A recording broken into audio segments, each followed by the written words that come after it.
vegetable fritters. Narito po ang ating mga ingredients. 4 pieces beef patties, 1 carrot grated, 1/2 sliced cabbage chopped, 1 onion chopped, 500 grams crispy fry, 2 eggs, 1 teaspoon pepper, and cooking oil. Lalagay po natin sa bowl ang ating beef patty.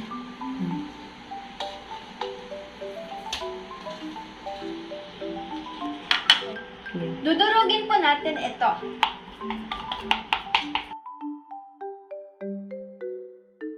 Then add onion or sibuyas.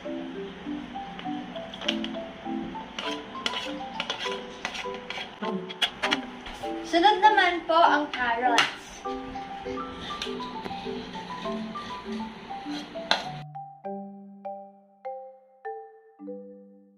Pagkatapos ay repolyo.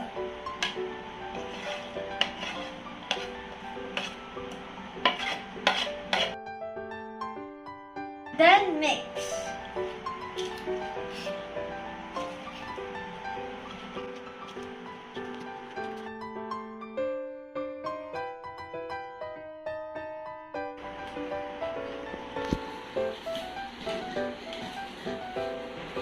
Then, maglalagay po tayo ng crispy fry.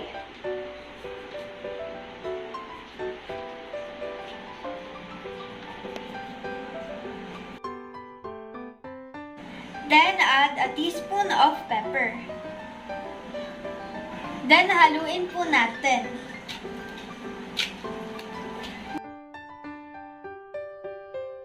Then, naglagay na po tayo ng crispy fry, hindi na po tayo mag-a-add ng salt. Kasi malasa na po ito. Hi guys! Ngayon naman po, ipiprito po natin ang ating vegetable fritters.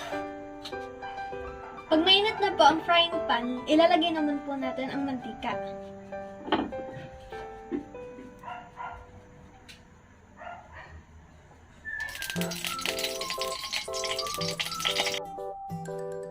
Pag mainit na po ang mantika, ipiprito na po natin ang ating vegetable fritters.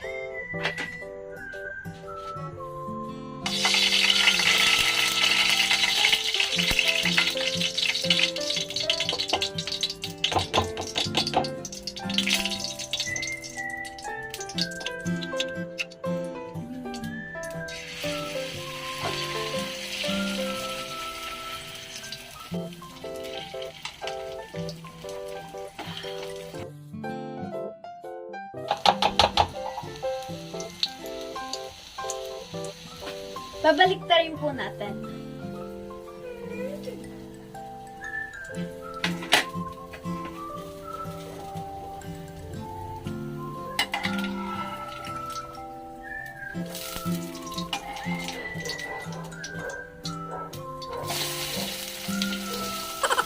I made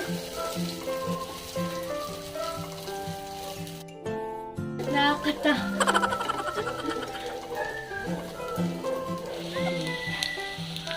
Pag golden brown na po siya, pwede na po natin siya tanggalin sa kawali.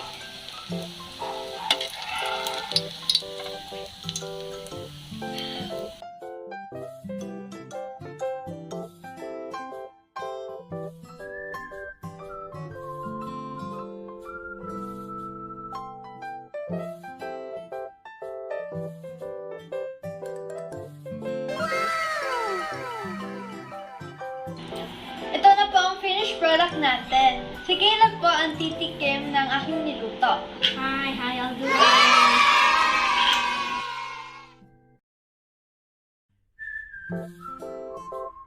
There we go.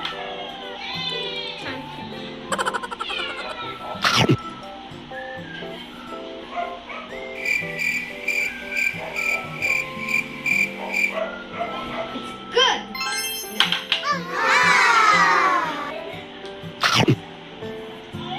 Pwede po kayo gumawa ng sawsawan or serve with atsara. Hope you liked our video. Bye!